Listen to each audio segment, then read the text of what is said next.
નમસ્તે વિદ્યાર્થી મિત્રો, આજે આપણે 8મા ધોરણમાં સેમ 1 માં જેટલા ગ્રામરના ટોપિક આવશે અથવા તો જેટલું વ્યાકરણ આવશે એનો આજે આપણે અભ્યાસ કરીશું. અને આમ પણ હવે તમે ધીમે ધીમે થોડાક વ્યાકરણના જે ટોપિકો છે જે તમારા પાઠ્યપુસ્તકમાં સમાવેલા છે એના વિશે તમે આગળની આગળ અભ્યાસ કરો છો અને ઘણું નવું નવું શીખો છો. અને હા, વળી ભાષાનું જ્ઞાન ક્યારે પ્રાપ્ત થાય એવો પણ મનમાં પ્રશ્ન થતો હોય તો ભાષાનું જ્ઞાન ત્યારે જ યોગ્ય પ્રાપ્ત થાય કે જ્યારે આપણે ભાષાના વ્યાકરણને યોગ્ય રીતે સમજતા હોય અને યોગ્ય રીતે સમજી અને પછી જ આપણે કોઈ પણ ભાષા છે એને વ્યક્ત કરી શકીએ છીએ.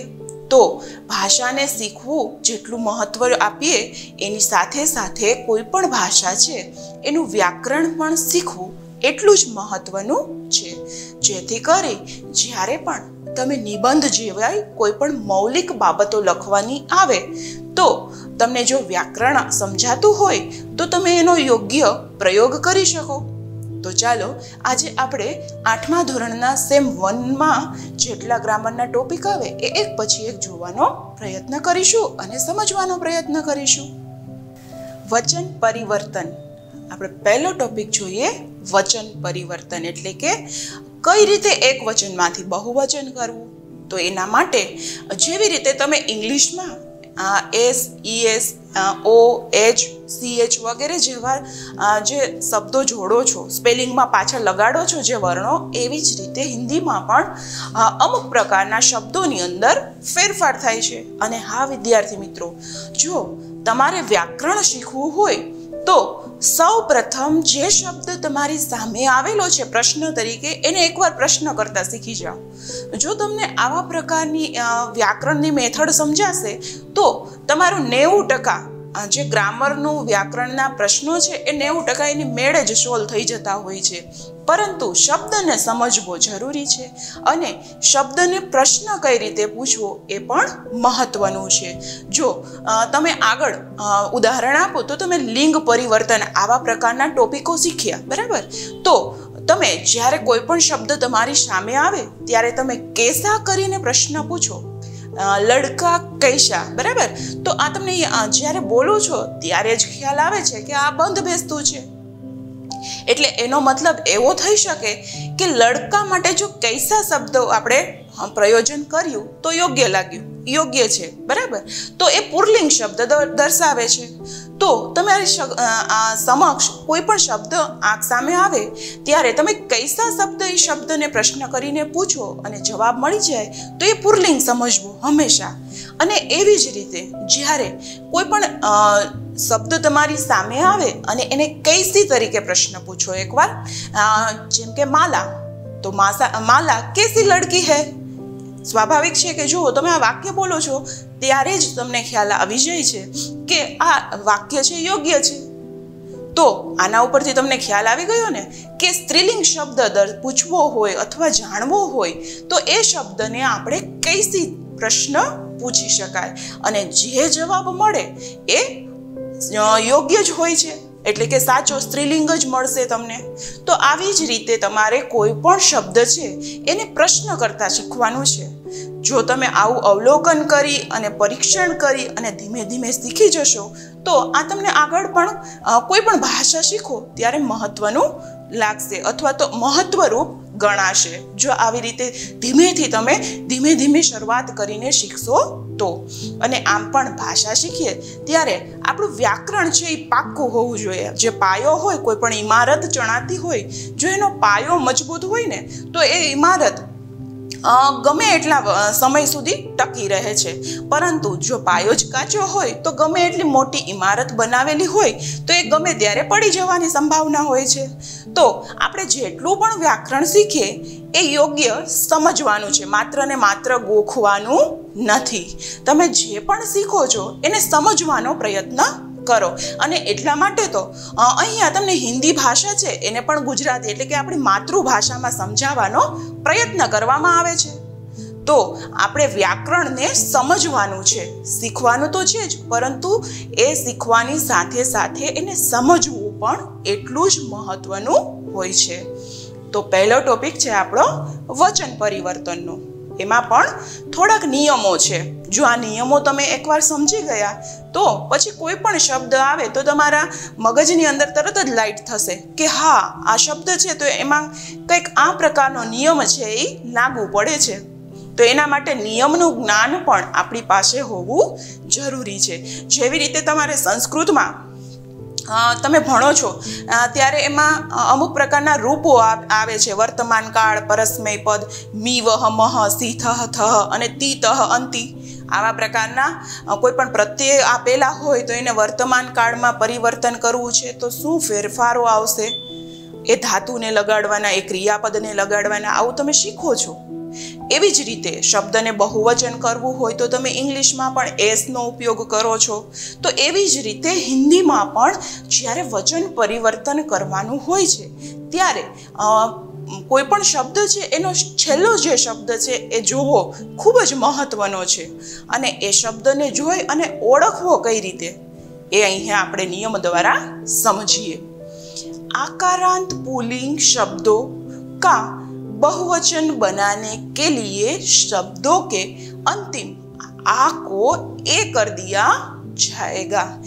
જુઓ, અહીંયા તમને શરૂઆતમાં જ દર્શાવેલું છે કે આકારાંત પુલ્લિંગ શબ્દો, બરાબર, એટલે કે પુલ્લિંગ શબ્દ પણ હોવો જોઈએ પરંતુ એ શબ્દની છેલ્લે આ આવેલો હોવો જોઈએ. અને જે છેલ્લે આ આવેલો છે એનો જ્યારે પણ તમે વચન પરિવર્તન કરો ત્યારે આ છે એનો એ હંમેશા કરવાનો છે. એટલે તમને ખ્યાલ આવશે કે આ છે એક વચનમાંથી બહુવચનની અંદર પરિવર્તન થઈ ગયો. તો હવે તમારે કોઈ પણ શબ્દ તમારી સમક્ષ આવે, નજર સમક્ષ, તો એ અકારાંત છે, આકારાંત છે, ઈકારાંત છે, ઈકારાંત એટલે કે દીર્ઘ ઈકારાંત છે, ઉકારાંત, ઋકારાંત, આવા પ્રકારના અનેક પ્રકારે તમે શબ્દો છે એના વિભાજનો જોઈ શકો. પરંતુ એ શીખવું કઈ રીતે એ હવે આપણે સમજીએ. અહીંયા જુઓ, બેટા શબ્દ છે. તમને ખ્યાલ છે કે આ શબ્દ હિન્દીમાં પુલ્લિંગ માટે વપરાય. કોઈ છોકરો છે તો છોકરાને કહેવા માટે બેટા શબ્દ હિન્દીમાં વપરાતો હોય છે. ગુજરાતીમાં તો તમને ખ્યાલ આવી ગયો કે છોકરો છે એ પુલ્લિંગ જ છે, એ કોઈ છોકરો છે પુલ્લિંગ જ દર્શાવશે, બરાબર. તો બેટા શબ્દ છે એમાં ટા શબ્દ છે એ તમે ઉચ્ચારણ કરો તો તમને ખ્યાલ આવશે કે બેટા બોલો છો ત્યારે પાછળ આનું ઉચ્ચારણ થાય છે. તો જુઓ, તમે એવા કોઈ પણ પુલ્લિંગ શબ્દો ગોતો જેમાં પાછળ આનું ઉચ્ચારણ થતું હોય તો એને આકારાંત પુલ્લિંગ શબ્દ કહેવાય છે.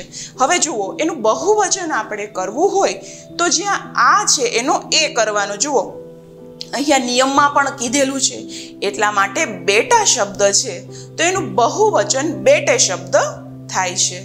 અને આ માટે જ આપણે બહુવચન જ્યારે કોઈ પણ વાક્ય હિન્દીમાં બનાવતા હોય તો ઉસ આદમી કે કિતને બેટે થે એવા પ્રકારનો આપણે વાક્ય પ્રયોગ કરતા હોય તો ખરેખર એની પાછળ નિયમ આ સમાયેલો છે. એટલા માટે બેટે શબ્દ વપરાય છે.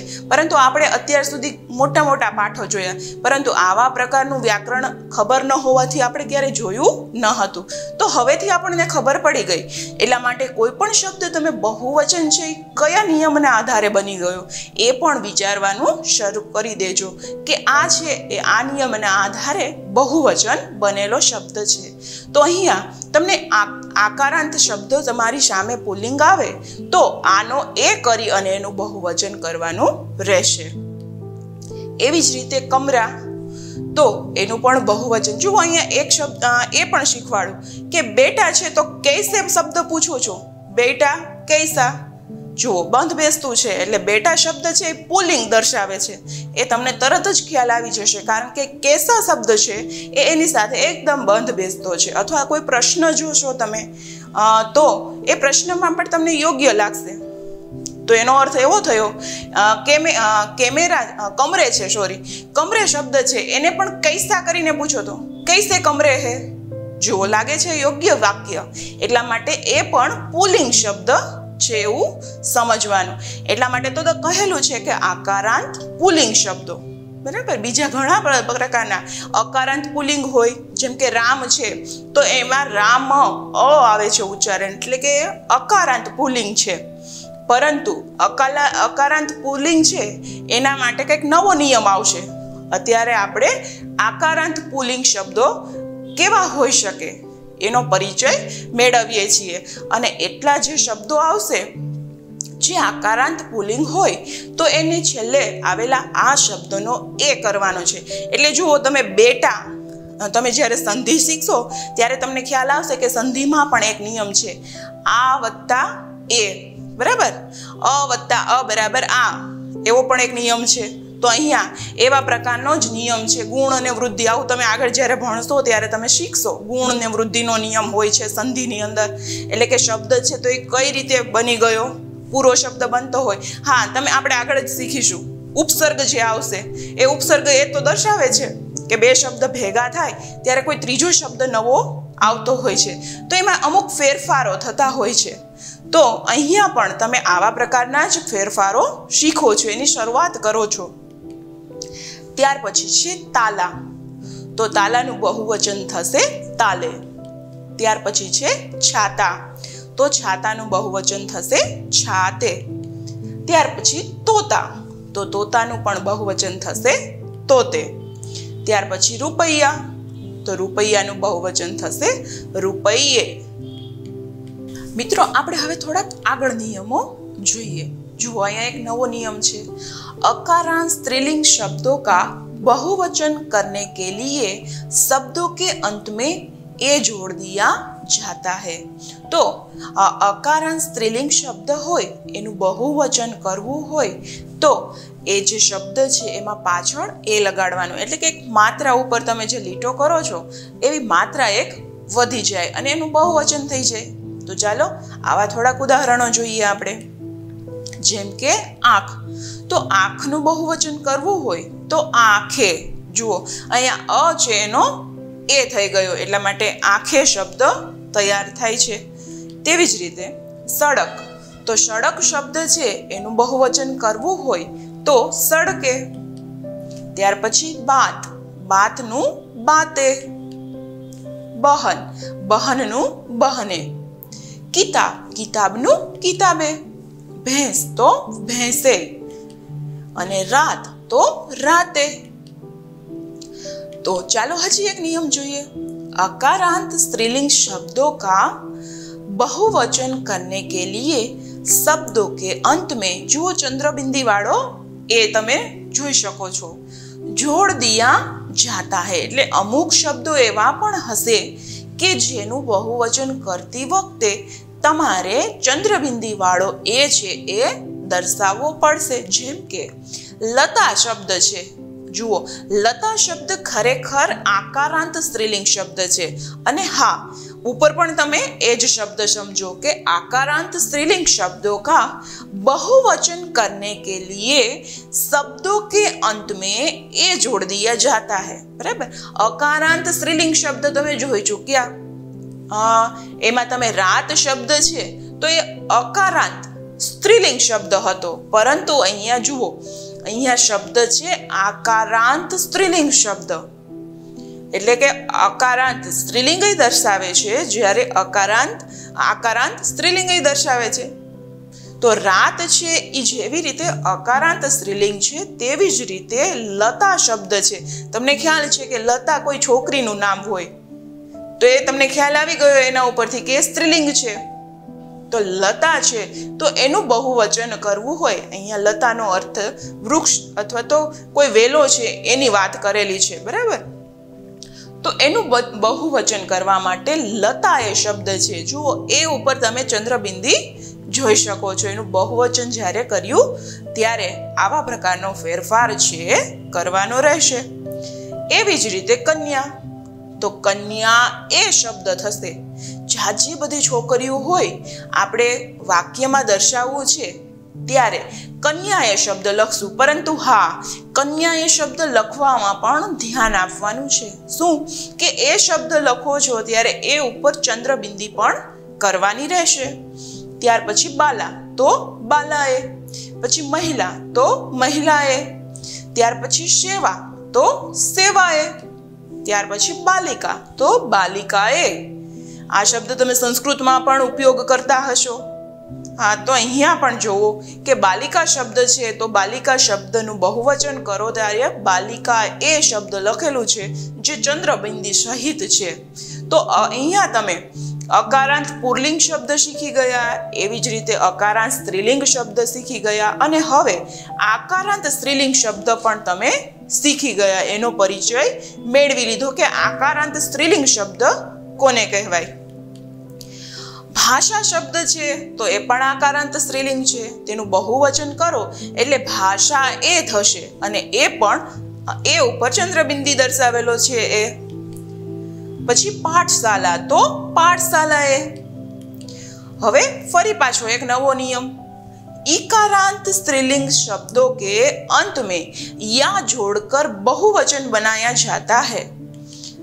જેમ કે તિથિ, જો ઈકારાંત સ્ત્રીલિંગ છે તિથિ, તો તિથિ શબ્દ બોલો છો ત્યારે છેલ્લે ઈનું ઉચ્ચારણ થાય છે એટલે તમારે સમજવાનું છે કે આ શબ્દ છે ઈકારાંત દર્શાવે છે. પરંતુ સ્ત્રીલિંગ છે કઈ રીતે ખ્યાલ આવે તો તિથિ કેસી, જો એવો પ્રશ્ન પૂછ્યો તો ખ્યાલ આવી ગયો કે આ સ્ત્રીલિંગ શબ્દ છે. તો તિથિયા, પણ યા પણ કેવો જોડવાનો છે ચંદ્રબિંદી વાળો, તો બહુવચન થઈ જશે તિથિયા. એવી જ રીતે વિધિ તો વિધિયા અને એવી જ રીતે લિપિ તો લિપિયા. પછી જાતિ તો જાતિયા. જુઓ અહીંયા જાતિ શબ્દ લખો છો ત્યારે બહુ મિસ્ટેક થાય છે કે ઈ છે ઈ તમે દીર્ઘ દર્શાવો છો પરંતુ ખરેખર આવે છે હસ્વ. ત્યાર પછી પંક્તિ તો પંક્તિયા અને એવી જ રીતે નીતિ તો નીતિયા. જુઓ એમાં નીતિમાં પહેલો ન છે એ દીર્ઘ છે અને બીજો ત છે એ હસ્વ છે. તો નીતિ શબ્દ લખો ત્યારે ધ્યાન રાખવાનું કે જે ની લખો છો એ દીર્ઘ આવશે અને તી લખશો એ હસ્વ આવશે. ત્યાર પછી ઈયા, अंत वाले स्त्रीलिंग शब्द का बहुवचन करने के लिए शब्द के अंतिम या को या कर दिया जाता है. જેમ કે પુડિયા. જુઓ તો પુડિયા છે, જો શબ્દ એક જ છે પરંતુ માત્ર ફેરફાર શેનો થયો છે ચંદ્રબિંદીનો. ચંદ્રબિંદી લગાડી દો એટલે કે એ બહુવચન થઈ જશે. જેમ કે ચૂહીએ, ચૂહિયા તો ચૂહિયા. જુઓ યા ઉપર ફરી પાછી ચંદ્રબિંદી. બુઢિયા તો બુઢિયા. ચીડિયા, જુઓ બહુવચન લખો છો ત્યારે યા ઉપર ચંદ્રબિંદી. ડીબી તો ડીબિયા. ગુડ્ડી તો ગુડિયા. એવી જ રીતે ઉકારાંત સ્ત્રીલિંગ. જુઓ પુડી છે તો પુડિયા થયું, ચૂહી છે તો ચૂહિયા થયું, બુઢી છે તો બુઢિયા થયું, ચીડિયા જુઓ બહુવચન, ડીબી તો ડીબિયા અને ગુડ્ડી તો ગુડિયા. જુઓ યા શબ્દ છે ચંદ્રબિંદી તમારે લગાડેલો બહુવચનમાં લખવાનો છે. उकारांत स्त्रीलिंग शब्दों के अंत में ए जोड़ने से बहुवचन बनता है. જેમ કે વસ્તુ, જો ઉકારાંત સ્ત્રીલિંગ છે ધેનુ શબ્દ, ધેનુ એટલે ખરેખર થાય ગાય, ગાય શબ્દ છે ધેનુ, તો ધેનુ તો ધેનુ એ એનું બહુવચન કરો ત્યારે એ ચંદ્રબિંદી વાળો લખવાનો રહેશે. એવી જ રીતે વસ્તુ તો વસ્તુ એ, ઋતુ તો ઋતુ એ. उकारांत स्त्रीलिंग शब्दों के अंत में उ का उ करके ए जोड़ने से बहुवचन बनता है. जो आ पण नियम છે કે ઉ છે એનો ઉ કરી અને એ જોડવાનો છે. એક દીર્ઘ ઉ દર્શાવે છે ને એક હસ્વ ઉ દર્શાવે છે શબ્દ છે એ, અને એનો કરવાનો છે એ. જો વધુ છે તો વધુ દીર્ઘાવાળું વધુ છે, પરંતુ વધુ શબ્દ છે એમાં શું કરવાનું છે દીર્ઘાવાળું માંથી હસવાવાળું કરી અને એ ચંદ્રબિંદી લગાવવાની છે. જેમ કે વધુ શબ્દમાં ધુ છે એ દીર્ઘાવાળું છે, પરંતુ જ્યારે એનું બહુવચન કરો ત્યારે વધુ શબ્દમાં ધ છે એ રસવાવાળું કરી અને ત્યાર પછી એના ઉપર એ છે ચંદ્રબિંદી લગાવવામાં આવે છે. જુહુ તો જુઓ જુએ શબ્દ છે એમાં જ કેવો હસ્વ દર્શાવેલો છે અને એ છે ચંદ્રબિંદી વાળો છે, એટલે કે જુએ શબ્દ છે એ જૂનું ખરેખર બહુવચન થાય. તો આવા પ્રકારની નાની નાની બાબતો છે એને તમારે ધ્યાનમાં રાખી અને શબ્દ છે એને બનાવવાનો રહેશે. જુઓ, આમાં દીર્ઘાવાળુંમાંથી હસવાવાળું કરવાનું છે, રસવાવાળું કરી અને પછી ચંદ્રબિંદીવાળો એ દર્શાવવાનો છે. એટલે આ તમારે હંમેશા યાદ રાખવું પડશે કે જો કોઈ પણ શબ્દ છે એ ઉકારાંત સ્ત્રીલિંગ છે તો એનું બહુવચન કરતી વખતે શબ્દમાં શું શું ફેરફારો કરવા પડશે. ત્યાર પછી अवकारांत स्त्रीलिंग शब्दों के अंत में ए लगाकर बहुवचन बनाया जाता है. જેમ કે ગો, તો ગો શબ્દ છે તો ગૌ એ થયું. જો પછી એ શબ્દ લગાડેલો છે તો ખરેખર ગૌ શબ્દ છે. મુખ્ય શબ્દ શું છે? ગૌ. ગૌ એટલે કે ગાય. તો ગાયો શબ્દ જ્યારે આપણે બનાવીએ છીએ ત્યારે ચંદ્રબિંદી વાળો એ છે લગાવવાનો રહેશે. ધ્યાન રખે એક વર્ગ. જુઓ, આપણે ઘણા ખરા નિયમ અકારાંત, ઉકારાંત, અવકારાંત, પછી આકારાંત સ્ત્રીલિંગ આવા આપણે ભણી ગયા. આવા નિયમો આપણે જોઈ લીધા કે જો એવા શબ્દ આવે તો આપણે એમાં શું શું ફેરફાર કરી અને બહુવચન કરી શકાય. પરંતુ આ સિવાય પણ અમુક વર્ગ દર્શાવવો છે, અમુક દળ દર્શાવવું છે અથવા સમૂહ દર્શાવવો હોય ત્યારે શબ્દમાં કંઈ પણ ફેરફાર કર્યા વગર અમુક શબ્દ જ એમાં ભેળવવાનો હોય છે. તો આવા પ્રકારના શબ્દો ભેળવવાથી પણ બહુવચનવાળું રૂપ આપણને મળે છે, એટલે કે એવો શબ્દ આપણને મળતો હોય છે. एक वर्ग दल या समूह का बोध कराने के लिए कुछ एक वचन शब्दों के अंत में गण, वर्ग, वृंद, जन जैसे शब्द को जोड़ दिया जाता है. जो અહીંયા જે નીચેના શબ્દો તમે જોઈ શકો છો, ગણ, વર્ગ, વૃંદ અને જન, તો એ દર્શાવે છે એક મોટો સમૂહ. તો આવા પ્રકારના શબ્દોથી પણ ઘણા ફેરફારો તમે જોઈ શકો છો. ઉદાહરણમાં આપણે જોઈએ પ્રજા, તો જુઓ પ્રજા જન. એવી જ રીતે પાઠક, તો પાઠક ગણ. જુઓ ગણ થઈ ગયું એટલે કે જેટલા પણ વાંચતા હોય એટલા બધા જ વાચકોનો સમૂહ. જુઓ થઈ ગયું બહુવચન. વાંચતો એક જ, ગમે એક જ વાંચે છે, પરંતુ આપણે જ્યારે આખો સમૂહ દર્શાવવો હોય ત્યારે પાઠક ગણ એવો શબ્દ પ્રયોગ કરી શકાય. પરીક્ષાની અંદર આવા પ્રકારના શબ્દો પણ તમને પૂછાઈ શકે. ત્યાર પછી લેખક, તો લેખક વૃંદ. વૃંદ એટલે કે ટોળું. જે પણ લખી રહ્યા છે, એવી પ્રવૃત્તિઓ કરી રહ્યા છે એવા દરેક વ્યક્તિઓનો સમૂહ કે જેને કહેવાય લેખક વૃંદ. ત્યાર પછી મજદૂર, તો મજદૂર વર્ગ. જો વર્ગ શબ્દ છે એ પણ બહુવચન દર્શાવે છે. ત્યાર પછી કવિ, તો કવિ ગણ. જો અહીંયા પણ ગણ શબ્દ લાગેલો છે કે જેટલા કવિઓ છે એ કવિઓનો આખો સમૂહ, અને એના માટે એક શબ્દ વાપર્યો છે કવિ ગણ. તમારે હિન્દીમાં આવા પ્રકારના પણ શબ્દો પૂછાશે આગળ ભણો ત્યારે. મોટી લીટીમાં વર્ણન કરેલું હોય અને લખેલું હોય કે આના માટે કોઈ એક ચોક્કસ શબ્દ આપો. તો અહીંયા તમે જેમ કવિગણ, મજદૂર વર્ગ, લેખક વૃંદ આવા પ્રકારના જે શબ્દો જુઓ છો, તો એવી જ રીતે તમારે એ પ્રોપર એક શબ્દ છે એ કોઈ પણ એક વર્ણન કરેલું છે, જે ઉપમાઓ આપેલી છે એના આધારે લખવાનો રહેશે. ત્યાર પછી ગુરુ, તો ગુરુ જન. ત્યાર પછી શ્રોતા, તો શ્રોતા ગણ. ત્યાર પછી અધ્યાપક, તો અધ્યાપક વૃંદ. શિક્ષક, તો શિક્ષક વર્ગ, એટલે કે એમાં બધા જ શિક્ષકોનો સમાવેશ થઈ જાય છે. ત્યાર પછી છાત્ર, તો છાત્ર ગણ. જેટલા પણ વિદ્યાર્થીઓ છે એ બધા જ વિદ્યાર્થીઓનો સમૂહ, એટલે કે છાત્ર ગણ. વચન પરિવર્તન કીજીએ, જેમ કે નદી. જુઓ આવા પ્રકારના પ્રશ્નો છે એ તમારી પરીક્ષામાં પૂછાઈ શકે અથવા તો પૂછાવાની સંભાવના છે. અને ટાઇટલ પણ આવું જ હશે કે વચન પરિવર્તન કીજીએ. એ સિવાય બીજું કાંઈ લખેલું નહીં હોય.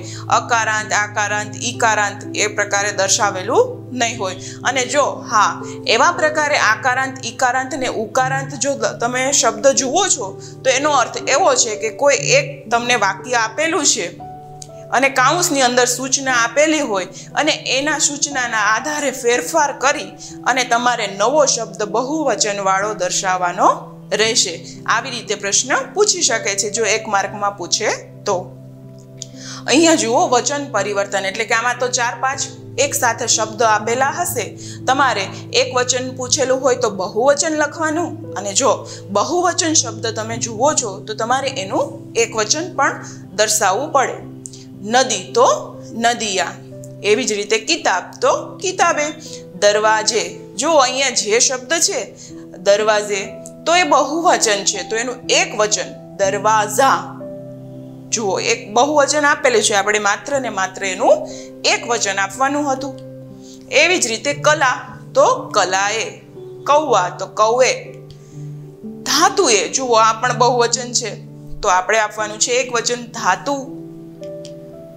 આવા પ્રકારના પ્રશ્નો પણ ફેર કરીને પરીક્ષામાં પૂછાય.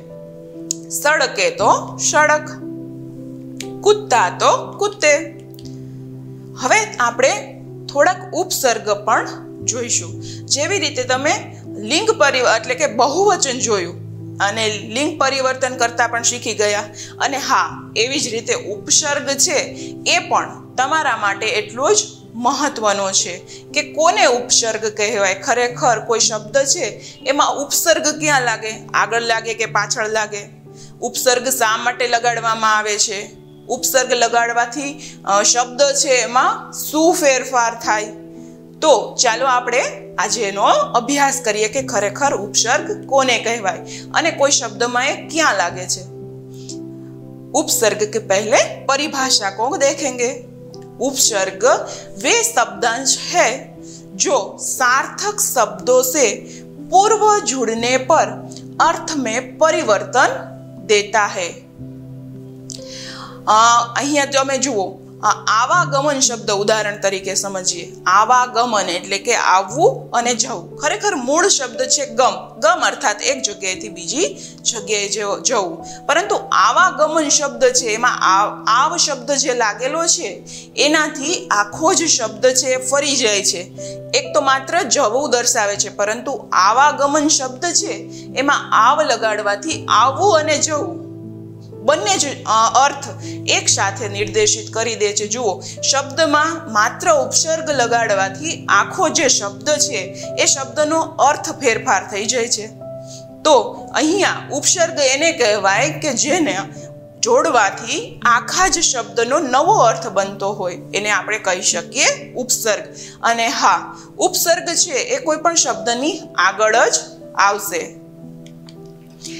શબ્દાંશ અને નયા શબ્દ જુઓ, ઉપસર્ગ લગાડવાનો છે અને એનો નવો શબ્દ બનાવવાનો છે.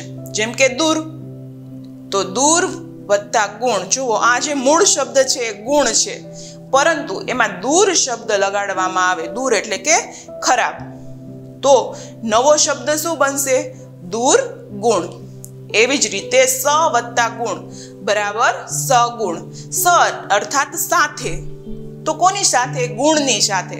તો જે ગુણ સાથે રહે એને શું કહેવાય? સગુણ. જુઓ, આવી આખી સમજૂતી તમને શબ્દની મળી જાય છે. જે ગુણ સાથે હોય, જેનામાં ગુણ હોય તો એને કહેવાય સગુણ. ત્યાર પછી પ્ર વત્તા યોગ બરાબર પ્રયોગ. પ્ર એટલે કે આગળ, યોગ એટલે કે જોડાવું. જે આપણને આગળ જોડાવતું હોય, આગળનું જ્ઞાન આપતું હોય એને ખરેખર કહેવાય પ્રયોગ. ત્યાર પછી વી વત્તા યોગ બરાબર વિયોગ. યોગ શબ્દ છે એનો એક અર્થ દૂર કરવું પણ થતું હોય છે. વી છે તો વી લગાડવાથી આ શબ્દ છે એક નવો જ બની ગયો, અર્થ આપી ગયો, જે એકબીજાથી જુદું કરી દેતું હોય એવું જ્યારે દર્શાવતું હોય તો એ શબ્દ છે વિયોગ. ત્યાર પછી નવો શબ્દ જોઈએ, નીર વત્તા ગુણ બરાબર નિર્ગુણ. અવ વત્તા ગુણ બરાબર અવગુણ. સમ વત્તા યોગ બરાબર સંયોગ.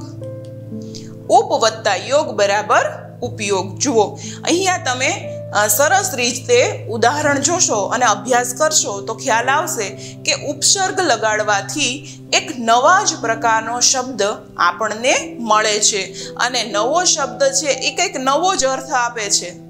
જે મૂળ શબ્દ છે એની સાથે ઉપસર્ગ જોડવાથી કંઈક નવો જ અર્થ પ્રાપ્ત થાય છે. પછી છે વી વત્તા દેશ બરાબર વિદેશ. રૂપ વત્તા સ્વ વત્તા દેશ બરાબર સ્વદેશ. ઉપ વત્તા દેશ બરાબર ઉપદેશ. એવી જ રીતે અનુ વત્તા દેશ બરાબર અનુદેશ. જુઓ, આવી રીતે તમને સંધિ પણ પૂછી શકે. હા, અને હવે તમે આગળ ભણશો એટલે સંધિનો પણ પ્રયોગ શબ્દમાં કઈ રીતે થાય એના નિયમો પણ આવશે અને સંધિના પ્રશ્નો પણ પરીક્ષાની અંદર પૂછાવા લાગશે. ત્યાર પછી જુઓ, દૂર, નીર, સ, અવ, પ્ર, સન, વી, ઉપ, સ્વ તથા અनु ऐसे शब्दांश है जिनका प्रयोग स्वतंत्र रूप से नहीं किया जा सकता. इन्हें केवल शब्दों के प्रारंभ में ही जोड़ा जा सकता है. જ્યારે કોઈ પણ શબ્દ છે એનો પ્રારંભમાં જ આવા પ્રકારના ઉપસર્ગ છે એ જોડવામાં આવે છે. જેમ કે પ્ર, પરા, અપ, સમ, વી, દુસ, દૂર, વી, આંગ આવા પ્રકારના 33 જેવા ઉપસર્ગો છે. એમાંથી તમારી ટેક્સ્ટ બુકમાં થોડાક જ ઉપસર્ગોનો સમાવેશ કરેલો છે. અને હા, જો ઉપસર્ગ શીખવા હોય તો આપણને ઉપસર્ગના અર્થની ખબર હોવી જોઈએ. તો ખ્યાલ આવે કે જે નવો શબ્દ બને છે એ કઈ રીતે એનો ફેરફાર થઈ અને નવો આપણને અર્થ પ્રાપ્ત થયો. शब्द के प्रारंभ में जुड़ने से ये उनके अर्थ में परिवर्तन ला देते हैं तथा नए शब्दों का निर्माण करते हैं. હવે આપણે અહીંયા વિસ્તારથી જોઈશું. જે તમારી ટેક્સ્ટ બુકની અંદર જેટલા સમાવિષ્ટ કરેલા છે એટલા ઉપસર્ગો.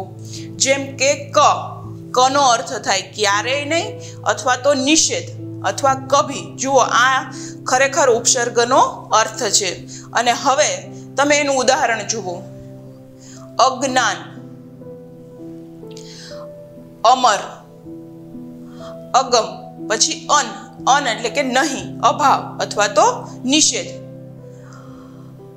એટલે કે અનપઢ, અનહોની, અનપઢ. જો પઢ શબ્દ એટલે ખરેખર ભણવું થાય, પરંતુ અન ઉપસર્ગ લાગે, નિષેધ દર્શાવે છે જે શબ્દ, જે ઉપસર્ગ એ લાગે એટલે અનપઢ એટલે જે ભણેલો નથી તેવો, એવો શબ્દ આપણને મળે છે. એવી જ રીતે અનહોની, હોની એટલે થવું, પરંતુ અનહોની એટલે કંઈક અઘટિત ઘટના થવી, કંઈક નિષેધ છે જે ન થવું જોઈએ અને બની ગયું હોય તો એને અનહોની શબ્દ એના માટે પ્રયોગ થતો હોય છે.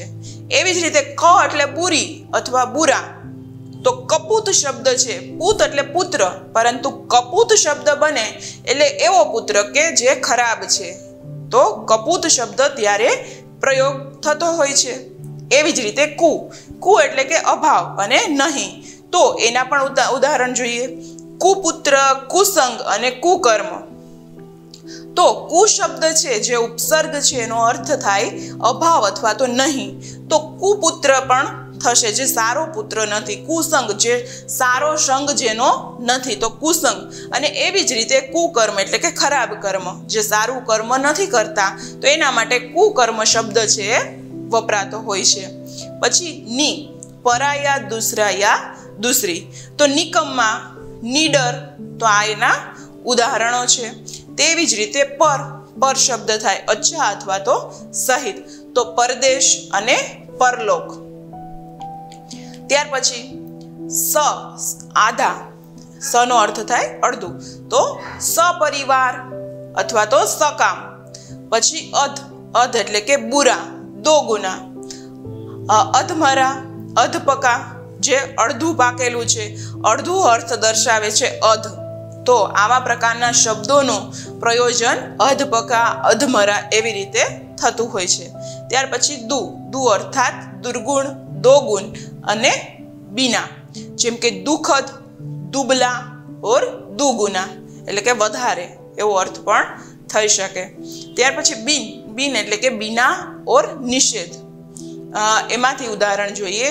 બિન બાત અને બિન કહે, જે કહેવામાં આવેલું ન હોય એવું દર્શાવવું હોય તો બિન કહે એવો શબ્દ પ્રયોગ થતો હોય છે.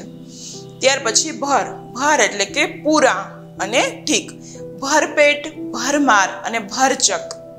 જો આ શબ્દ પ્રયોગ ત્યારે થતા હોય છે જ્યારે એકદમ પૂરેપૂરું ભરાયેલું હોય ત્યારે. ત્યાર પછી ચા એટલે કે ચાર. જે ચાર વસ્તુ દર્શાવી હોય તો ચા છે ચંદ્રબિંદી વાળો હોય તો એનો અર્થ થાય ચાર વસ્તુ દર્શાવે. તો ચોરાહ, ચોપાઈ અને ચોમાસા, જેમાં ચાર નો નિર્દેશ થાય છે. ખુરશી હોય તો એને ચાર પાય હોય, ખાટલો છે તો એને ચાર પાય હોય. ચોરાહા એટલે કે જ્યાં ચાર રસ્તાઓ ભેગા થતા હોય એવો ચોક, તો એ પણ ચાર વસ્તુનો જ નિર્દેશ કરે છે. ઉપસર્ગ જોડકર નય શબ્દ બનાવીએ, જેમ કે વી વત્તા જ્ઞાન બરાબર વિજ્ઞાન. ત્યાર પછી પ્ર વત્તા મુખ બરાબર પ્રમુખ. ખરેખર પ્રનો અર્થ થાય આગળ, અને મુખ શબ્દની આગળ જ્યારે લગાડવામાં આવે છે ત્યારે પ્રમુખ. બધા જ વ્યક્તિઓ હોય છે, પરંતુ એમાં જે આગળ પડતો વ્યક્તિ હોય એને પ્રમુખ તરીકે ઓળખવામાં આવતા હોય છે. તો પ્રમુખ શબ્દનો પાછળ ખરેખર પ્ર શબ્દ છે એ મહત્વનો બની રહે છે, એ ઉપસર્ગ છે. ઉપ વત્તા હાર બરાબર ઉપહાર. જે સાથે આવેલું હોય બધા જ ઉપહાર એટલે કે તમને સમજી શકો છો કે કોઈને આપતા હોય ગિફ્ટ, તો એમાં ફૂલ ગુલદસ્તા એટલે કે ફૂલ ઝાઝા બધા હોય એ સાથે જ લઈ આવેલા હોય, તો એના માટે ઉપહાર શબ્દ જે સાથે લઈને આવેલું હોય એ વાપરવામાં આવે છે. એવી જ રીતે કપૂત. કપૂત તમને ખ્યાલ આવી ગયો કે ક શબ્દ છે એ નિષેધ અથવા તો ખરાબ માટે વપરાતો હોય એટલે થઈ ગયો કપૂત શબ્દ. એવી જ રીતે ભરપેટ, જે પૂરેપૂરું ભરાયેલું દર્શાવવું હોય તો ભર શબ્દ છે એ ત્યાં વપરાતો હોય છે. તો ભર પેટ. અને હા વિદ્યાર્થી મિત્રો, તમે પણ ઘણા શબ્દો છે એ તમારી પાસે આવી ગયા, તમે ઘણું હિન્દીમાં નવા શબ્દોનો પરિચય મેળવી લીધો, તો તમારી ટેક્સ્ટ બુકમાં જેટલા પણ ઉપસર્ગો દર્શાવેલા છે અથવા તો આપણે અહીંયા જેટલા ઉપસર્ગો ભણ્યા એ ઉપસર્ગનો ઉપયોગ કરી અને નવો શબ્દ બનાવતા શીખો તો તમને પણ મજા આવશે અને તમારું શબ્દ ભંડોળ પણ આ રીતે વિકસિત થશે. તમે નવા શબ્દોનો परिचय मेळवशो. अकारांत पुल्लिंग शब्द के अंत में आनी आणी लगाने से स्त्रीलिंग बनता है. जुओ हवे थोड़ाक एवा प्रकारना प्रश्नो जोईए के जे तमारी परीक्षामां पण पूछाई शके छे. जेम के देव तो देवरानी, जेठ तो जेठानी, रुद्र तो रुद्राणी, सेठ तो सेठानी. આમ આની શબ્દ લગાડવાથી અથવા તો આણી શબ્દ લગાડવાથી પણ સ્ત્રીલિંગ શબ્દ આપણને મળતો હોય છે. જ્યારે લિંગ પરિવર્તનના પ્રશ્નો પૂછાતા હોય ત્યારે આવી રીતે પણ પ્રશ્ન તમારે પૂછી શકે છે. નૌકર તો નौकरानी, इंद्र तो इंद्राणी. पुल्लिंग शब्द के अंत में वा का वती करने से स्त्रीलिंग रूप बनता है. જેમ કે ભાગ્યવાન તો ભાગ્યવતી, रूपवान तो रूपवती, बलवान तो बलवती, पुत्रवान तो पुत्रवती. इस प्रकार शब्द के अंत में मान का मति करने से स्त्रीलिंग रूप बनता है. जुओ पुल्लिंग मांथी स्त्रीलिंग शब्द बनावो होय तो मान शब्द जुओ तो एनु मति करी नाखो पाछळ शब्दनी पाछळ, तो खरेखर तमने स्त्रीलिंग शब्द छे ए प्राप्त थतो होय छे. तो थोड़ाक उदाहरण जोईए. बुद्धिमान तो बुद्धिमती, श्रीमान तो श्रीमती. पुल्लिंग शब्द के अंत में ता का त्री करने से स्त्रीलिंग बनता है. जैसे नेता तो नेत्री, अभिनेता तो अभिनेत्री, कर्ता तो कर्त्री, विधाता तो विधात्री. पुल्लिंग शब्द के अंत में ई जोड़ने से स्त्रीलिंग शब्द बनता है. હવે કોઈ પણ પુલ્લિંગ શબ્દ છે એમાં અમુક થોડાક જ ફેરફાર એટલે કે ઈ દીર્ઘવાળો એટલે કે દીર્ઘય કરો તો પણ એ સ્ત્રીલિંગ શબ્દ બની જતો હોય છે. તો જોઈએ થોડાક ઉદાહરણ. ફૂલદાન જો અકારાંત પુલ્લિંગ છે પરંતુ એનું ઈકારાંત એટલે કે ફૂલદાની શબ્દ છે એ સ્ત્રીલિંગ થઈ ગયો.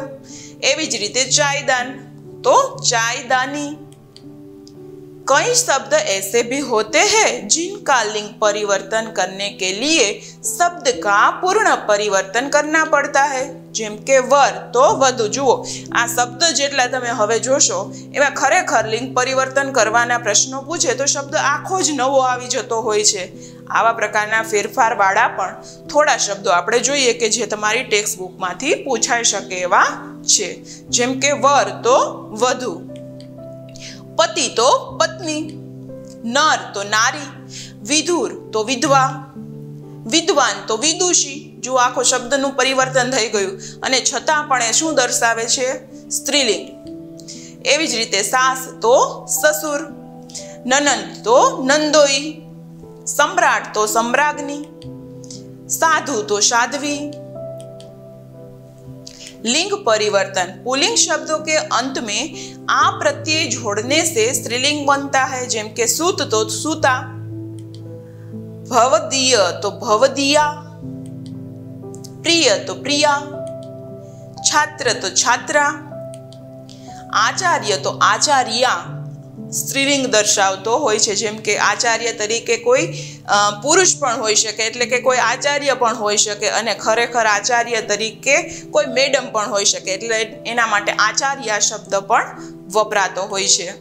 એવી જ રીતે શિષ્ય, અને જે શિષ્ય હોય છોકરો હોય તો એના માટે શિષ્ય શબ્દ વપરાય, પરંતુ કોઈ છોકરી હોય તો એના માટે ખરેખર શિષ્યા શબ્દ વપરાતો હોય છે।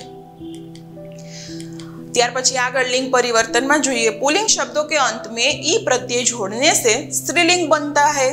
જેમ કે टोकरा तो टोकरी, मटका तो मटकी, दास तो दासी। जो ई प्रत्यय लगाड़वाथी આપણને સ્ત્રીલિંગ શબ્દ મળી જાય છે। टोकरा तो टोकरी, कटोरा तो कटोरी, सखा तो सखी। जो आटला प्रकारे ई शब्द लगाड़वाथी आपणने स्त्रीलिंग शब्द मळी गया। एवी ज रीते रस्सा तो रस्सी, એટલે કે દોયડું। તમને ખ્યાલ છે ને, રસ્સા એટલે કે જાડું એવું હોય પરંતુ એને મોટું હોય, જે કૂવામાંથી કોઈ પણ વસ્તુ કાઢવા માટે વપરાતું હોય, અને એક એવી દોરી હોય છે જે સામાન્ય રીતે બીજા ઉપયોગોમાં આવતી હોય, તો એ રસ્સી શબ્દ છે। पुल्लिंग शब्दों के अंत में इन प्रत्यय जोड़ने से स्त्रीलिंग बनता है। જેમ કે આપણે આ શબ્દ છે એને ઉદાહરણ સાથે સમજીએ કે કઈ રીતે ઈન શબ્દ લગાડવાથી આપણને પુલ્લિંગમાંથી સ્ત્રીલિંગ શબ્દ મળતો હોય। માલી તો માલિન, સુનાર તો સુનારીન। જુઓ પણ અહીંયા ઈ દીર્ઘ છે એમાંથી હસ્વ થઈ ગયો ઈન લગાડ્યું ત્યારે, એટલે એવો પણ નિયમ બની શકે જ્યારે કોઈ પણ શબ્દમાં ઈન લગાડવામાં આવે તો એ હસ્વ પણ થઈ જાય છે। नाग तो नागिन। जुओ अहींया ई छे नागिन शब्दमां ए हस्व छे। एवी ज रीते साप तो सापिन, अने पुजारी तो पुजारीन। जे इन छे हस्व छे। जुओ पुल्लिंग शब्दों के अंत में नी प्रत्यय जोड़ने से स्त्रीलिंग बनता है। जैसे मोर तो मोरनी। जो मात्र नी लगाड्यो पाछळ दीर्घ એટલે કે આપણો શબ્દ છે સ્ત્રીલિંગ થઈ ગયો। शेर तो शेरनी, भील तो भीलनी, ऊंट तो ऊंटनी, अने मजदूर तो मजदूरनी, सिंह तो सिंहनी। पुल्लिंग शब्दों के अंत में आइन प्रत्यय जोड़ने से स्त्रीलिंग बनता है। जेम के पंडित ए अकारांत पुल्लिंग शब्द छे। हवे पंडिताइन शब्द आइन प्रत्यय लगाड़वाथी आपणने पंडिताइन जे मळ्युं ए स्त्रीलिंग शब्द छे। एवी ज रीते ठाकुर तो ठकुराइन, गुरु तो गुरुआइन। पुल्लिंग शब्दों के अंत में अक को ईका से स्त्रीलिंग बनता है। अक की ईका बराबर आ बंने प्रत्ययो याद राखवाना छे के जेनाथी आपणने पुल्लिंग शब्द होय एना घणा खरा स्त्रीलिंग शब्दो छे आवडी जता होय छे। जेम के नायक तो नायिका, लेखक तो अक छे। जो लेखक शब्द में अक प्रत्यय छे, ज्यारे नायक शब्द छे एमां पण अक प्रत्यय छे, परंतु नायिका जुओ ईका शब्द छे त्यां आपणे समजी शकीए छीए ज्यारे तमे उच्चारण करो छो त्यारे। गायक तो गायिका, बालक तो बालिका। पुल्लिंग शब्दों के अंत में आकी ઈયા से સ્ત્રીલિંગ બનતા હે। હવે આ છે એની બદલે ઈયા શબ્દનો પણ પ્રયોગ કરી અને સ્ત્રીલિંગ શબ્દ છે એ બની જતા હોય। થોડાક ઉદાહરણ જોઈએ, જેમ કે ડીબી તો ડીબિયા, બંદર તો બંદરિયા, બુઢા તો બુઢિયા, કુત્તા તો કુત્તિયા। હવે આપણે થોડાક મુહાવરોના પણ પ્રયોગ કરી અને કઈ રીતેનું વાક્ય બને છે અને પરીક્ષાની અંદર પૂછાઈ શકે એવા થોડાક મુહાવરા આપણે અહીંયા જોઈએ। દિલ કચોટના, કુછ ન પાને પર દુઃખ હોના, અમીના। તમને યાદ આવી ગયું કે આ જે મુહાવરો છે એ ઈદગાહ પાઠમાં આવેલો છે। અમીના નયે ચિમટા દેખ કર અપને દિલ કો કચોટને લગી। તમને ખ્યાલ છે કે હામિદ છે એ મેળામાં ફરવા જાય ત્યારે કાંઈ લેતો નથી। એને ખ્યાલ છે કે મારી દાદી છે એ રોટલી શેકે છે ત્યારે એની આંગળી રોજે દાજી જાય છે, એટલે શું કરે છે કે પોતાને આપેલા પૈસામાંથી ચીમટો એટલે કે ચીપિયો લઈને આવે છે અને જ્યારે એને ચીપિયો લઈને ઘરે આવ્યો ત્યારે દાદીને બતાવ્યો ત્યારે ખરેખર દાદી છે પહેલાં તો શું કરવા લાગે છે, પોતાનું દિલ છે એ કચોટવા એટલે કે અંદર ને અંદરથી બળવા લાગે છે કે આ છોકરાને પૈસા વાપરવા આપ્યા હતા પરંતુ મજા કરવા એને આપ્યા હતા અને એને બદલે એ ચીપિયો લઈને ઘરે આવ્યો। તો એવા પ્રકારના શબ્દ પ્રયોગ તમે પાઠની અંદર પણ જોઈ શકો છો આ મુહાવરાઓને। बेड़ा पार लगाना यानी कि किनारे पे ले जाना। श्री कृष्ण ने सुदामा का बेड़ा पार लगाया। गले मिलना એટલે કે प्रेम से भेंटना। दो सखियां खुश होकर गले मिली। दिल बैठ એટલે કે हताश या निराश होना। चोरी होने के कारण सेठ का दिल बैठ गया। बाल बांका न होना इसका अर्थ होता है जरा भी नुकसान न होना। अब इसका वाक्य में प्रयोग देखेंगे। ईश्वर अपने प्यारे बच्चों के बाल बांका नहीं होने देते। सुरलोक सिधारना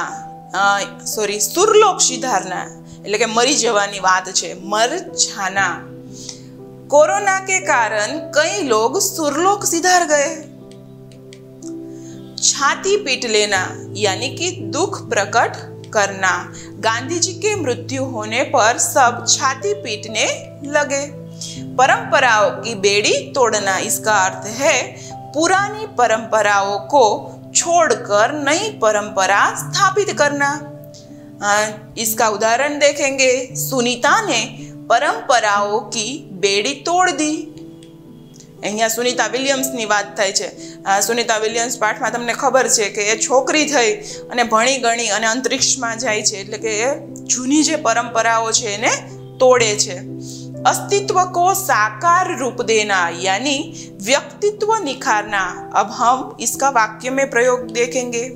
बेटियां माँ के अस्तित्व को साकार रूप देती है। जो आ वाक्य છે એને સમજો। તમને ખ્યાલ હશે કે મમ્મી અને એની દીકરી છે એનું મોઢું છે મળતું આવતું હોય। જ્યારે તમારા મામાના ઘરે જાઓ ને ત્યારે આડોશ પાડોશવાળા કહેતા હોય કે આ તો એના મમ્મી જેવી જ છે, એટલે એનો અર્થ અહીંયા તમે સમજી શકો છો કે અસ્તિત્વ કો સાકાર રૂપ દેના। જેવા બાળપણમાં એના મમ્મી દેખાતા હોય ને એવી જ એની દીકરી છે બાળપણમાં દેખાતી હોય છે, અને એટલા માટે જ અહીંયા આ વાક્ય છે દર્શાવેલું છે। ત્યાર પછી યાદે તાજા હોના એટલે કે બાતે યાદ આના। बच्ची का बचपन देखकर माँ यादें ताजा करती है। एक सूत्र में पिरोना यानी सबको साथ रखना। पिता सभी पुत्रों को एक सूत्र में पिरोए रखते हैं। खतरों से खेलना इसका अर्थ है भयावह चीजों से पाला पड़ना। सैनिक खतरों से खेलकर देश की रक्षा करते हैं। सर ऊंचा होना यानी गर्व होना। अब हम इसका वाक्य में प्रयोग कैसे होता है वह देखेंगे। भारत के वैज्ञानिकों ने नए संशोधन करके देश का सर ऊंचा कर दिया है। जी तोड़ मेहनत करना यानी बहुत परिश्रम करना। विद्यार्थी जो जी तोड़ मेहनत करके परीक्षा में सफलता प्राप्त करते है। महारत हासिल करना यानी सिद्धि प्राप्त करना। अर्जुन नए बाण विद्या में महारत हासिल की थी। बात पर कान नहीं धरना यानी अनसुना कर देना। लोगों ने सूचना को बात पर कान नहीं धरे એટલે કે સૂચના છે એને સાંભળેલી ન હતી લોકોએ, જે સરકારે સૂચનાઓ આપેલી એ ખરેખર લોકોએ સાંભળી નહીં। ત્યાર પછી ધોખા ખા જાના એટલે કે સચ્ચી बात को न समझ पाना, मूर्ख बनना। राजा ने चोर को पकड़ने में धोखा खाया। હવે આપણે થોડા અવયવ જોઈએ। मुहावरा पूरा। अवयव એટલે કે જેનો વ્યય ન થઈ શકતો હોય એવા અમુક પ્રકારના શબ્દો છે એ આપણા વાક્યની અંદર આવતા હોય છે।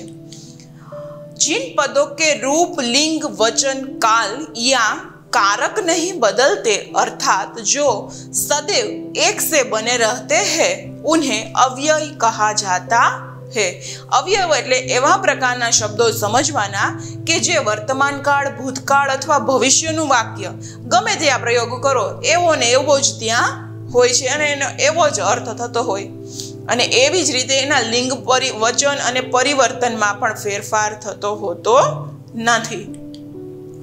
जिनमें व्यय न हो अर्थात विकार या परिवर्तन न हो उसे अविकारी पद कहते हैं। जो अहींया बीजी व्याख्या छे एमां पाछो नवो शब्द आपेलो छे। अविकारी पद कोने कहेवामां आवे छे? जेमां कोई पण विकार न थाय अथवा तो परिवर्तन न थाय एवा शब्दने अविकारी पद पण कही शकाय। जैसे बहुत, धीरे धीरे, और, तथा, अथवा, या, वह, आहा, कल, अधिक, ऊपर। जो अहींया जेटला पण शब्दो तमे उदाहरणमां जोया तमे विचारी जुओ, आ शब्दनो प्रयोग तमे वर्तमानमां पण करीने जुओ, भूतकाळमां पण करीने जुओ अने भविष्यमां पण करीने जुओ।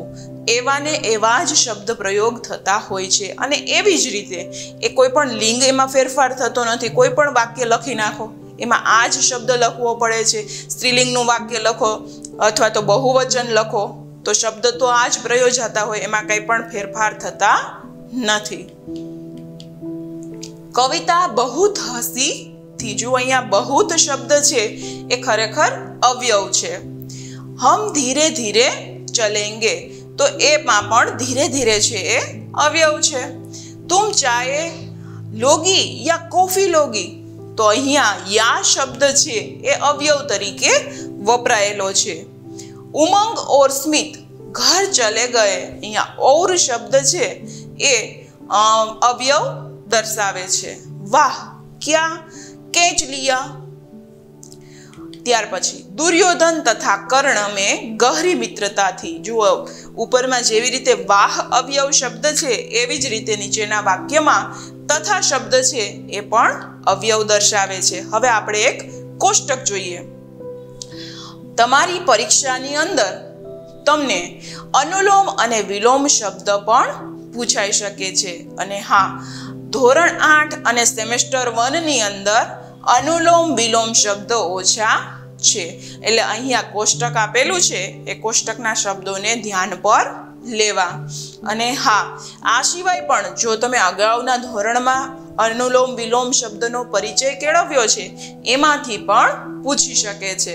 એટલે પાછળનું જ્ઞાન પણ તમારી પાસે આગલા ધોરણનું જ્ઞાન પણ હોવું જોઈએ, એ ભૂલી જવાનું નથી। અહીંયા જો કોષ્ટકની અંદર પહેલા જે લાઈનમાં દેખાય છે એ શબ્દો છે, જેમ કે શીતલ, પ્રસન્ન, ગરીબ, અંધકાર, સ્નેહ અને પુરાની, આવા પ્રકારના શબ્દો છે। હવે એના પહેલા આપણે અનુલોમ શબ્દ જોઈએ। જો શીતલ છે તો એનો અનુલોમ એટલે કે સમાનાર્થી શબ્દ થશે ઠંડુ, ઠંડા। ત્યાર પછી પ્રસન્ન, પ્રસન્નનો અનુલોમ થશે ખુશ। ગરીબ તો દિન. જુઓ અહીંયા દિન શબ્દ લખવામાં તમારે ખાસ ધ્યાન રાખવાનું. માત્ર હસ્વ અને દીર્ઘનો ફેર છે, છતાં પણ શબ્દનો અર્થ છે એ ફરી જતો હોય છે. જુઓ અહીંયા દિન શબ્દ લખેલું છે એ દીર્ઘ છે, દીર્ઘાય છે એવું આપણે ગુજરાતીમાં બોલતા હોય. તો આ દિન લખો છો એટલે ગરીબ, પરંતુ આની બદલે ભૂલમાં તમે જો ત્યાં દિન શબ્દમાં હસ્વ કરી નાખશો, રસવાઈ કરી નાખશો તો એ દિન એટલે દિવસ થઈ જશે. તો અનુલોમ શબ્દ તમે જ્યારે લખો ત્યારે રસવાવાળું, દીર્ઘાવાળું, હસ્વ અને દીર્ઘ લખવામાં ખાસ કાળજી લેવી. જુઓ તમે ધ્યાન નહીં આપો તો અર્થનો અનર્થ પણ થઈ જતો હોય છે. એવી જ રીતે અંધકાર. તો અંધકાર શબ્દ છે એના માટે અનુલોમ શબ્દ છે તિમિર. તિમિર એટલે કે અંધારું. સ્નેહ. સ્નેહનો અનુલોમ શબ્દ છે પ્રેમ. ત્યાર પછી પુરાની શબ્દ, તો એનું અનુલોમ છે પ્રાચીન. હવે વિલોમ શબ્દ જોઈએ. જેટલા શબ્દના અનુલોમ આપણે જોયા એટલા જ શબ્દના વિલોમ શબ્દ એટલે કે વિરુદ્ધાર્થી શબ્દ. પરીક્ષાની અંદર વિલોમ શબ્દનો પ્રયોગ કરી અને પણ પૂછી શકે. ગરમ. ઠંડુ હતું એનું વિરુદ્ધાર્થી થાય ગરમ. એવી જ રીતે ખુશ છે એનું વિરુદ્ધાર્થી થાય નારાજ. દિન એનું વિરુદ્ધાર્થી વિલોમ શબ્દ થાય ધની. એવી જ રીતે તિમિર છે તો એનો વિલોમ શબ્દ થશે ઉજાલા. અને પ્રેમ શબ્દ છે તો એનો વિલોમ શબ્દ થશે નફરત. અને ત્યાર પછી પ્રાચીન શબ્દ છે તો એનો વિલોમ શબ્દ થશે અર્વાચીન. તો વિદ્યાર્થી મિત્રો, તમને ખ્યાલ આવી ગયો કે તમારે જ્યારે પણ અનુલોમ વિલોમ શબ્દ દર્શાવવાના હોય ત્યારે રસવાવાળું, દીર્ઘાવાળું, હસ્વ અને દીર્ઘ કઈ રીતે લખવા એ ખાસ ધ્યાન રાખવું. જો એમાં ભૂલ થશે તો તમારો શબ્દ છે એ ખરેખર ખોટો પણ બની જતો હોય છે, એટલે કે પરીક્ષામાં તમને એનો માર્ક મળશે નહીં.